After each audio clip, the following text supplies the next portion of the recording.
ঝিনাইদহ ৪ আসনের সংসদ সদস্য আনোয়ারুল আজিম আনার হত্যার তদন্ত করতে নেপাল রওনা দিয়েছে ঢাকা মহানগর গোয়েন্দা পুলিশের একটি দল। শনিবার সকালে ডিবি প্রধান মোহাম্মদ হারুনুর রশিদের নেতৃত্বে ডিবির ৩ জন ও এনসিবির একজন সহ মোট ৪ জনের একটি দল নেপালের উদ্দেশ্যে রওনা দেয়। নেপালের উদ্দেশ্যে রওনা দেওয়ার আগে হযরত শাহজালাল আন্তর্জাতিক বিমানবন্দরে ডিবি প্রধান সাংবাদিকদের সঙ্গে আলাপকালে জানান, সংসদ সদস্য আনোয়ারুল আজিম আনার হত্যাকাণ্ডের মূল পরিকল্পনাকারী শাহীনের সহকারী সিয়াম নেপালে আটক হয়েছে। এছাড়া হত্যাকাণ্ড সংঘটিত হওয়ার পর অন্যান্য আসামিরাও নেপালে যেতে পারে। সব দিক বিবেচনা করে সেখানে যাওয়া হচ্ছে। আপনারা জানেন আমরা ২৬ তারিখে আমরা কলকাতা গিয়েছিলাম পিও ভিজিট করতে। আমাদের মাননীয় সংসদ সদস্য আনোয়ারুল আজিম হত্যাকাণ্ডের যেখানে হত্যাকাণ্ড সংঘটিত ছিল সেই পিও ভিজিট করতে আমরা গিয়েছিলাম। সেখানে ওই পার্টে একজন ঘাতকের একজন সহযোগী সেও ঘাতক, তাকে তারা গ্রেপ্তার করে তার সাথে কথা বলেছে। আমাদের পার্টিও ৩-৪ জন গ্রেপ্তার আছে, তাদের সাথেও আমরা কথা বলেছি। আমরা কথা বলে যেটা বুঝতে পেরেছি, এর আগেও আমরা শুনেছি যে ইদানিং বাংলাদেশের অনেক সন্ত্রাসী তারা এখন কাঠমান্ডুকে তারা ব্যবহার করছে। যেমন এর মধ্যে আমাদের যে মাস্টার মাইন্ড যে বেনিফিশিয়ারি মদতদাতা শাহীন, সেও আমরা দেখেছি যে কাঠমান্ডুর মাটিকে ব্যবহার করে সে অন্য দেশে চলে গিয়েছে।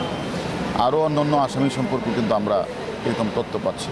এছাড়া আগেও অনেক শিশু সন্ত্রাসীকে আমরা দেখেছি তারা ওইখানে থাকে। আসলে আমরা যখন কলকাতা পুলিশের সাথে যে আমাদের যে ইন্টারাকশন হয়েছে, ভালো সম্পর্ক স্থাপন হয়েছে, আমরা তদন্তের কাজেই মূলত আমরা কাঠমান্ডু যাচ্ছি। সেখানে আমাদের ওই নেপালে পুলিশের সাথে আমাদের ইন্টারাকশন এবং তদন্ত কাজে সহযোগিতা আমরা চাই। ধন্যবাদ।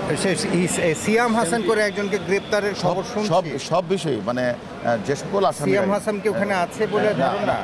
আমরা মনে করি যে আমরা শুনতেছি এরকম অনেক আসামি তারা কাঠমান্ডুকে তারা রোড হিসেবে ব্যবহার করে সেখানে থাকে।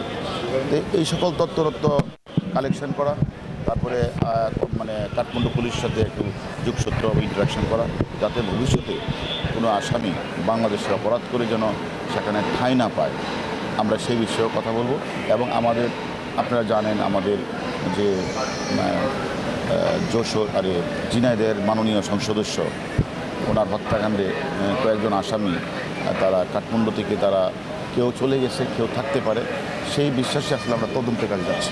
আপনারা বলেছিলেন যে লাস্ট সংবাদ সম্মেলনে বলেছিলেন যে সিয়াম হাসান নেপালে থাকতে পারে। আমরা দেখেন, আমরা আমাদের পুলিশ হেডকোয়ার্টারে এনসিবির মাধ্যমে আমরা ইন্টারপোলকে আমরা চিঠি দিয়েছি।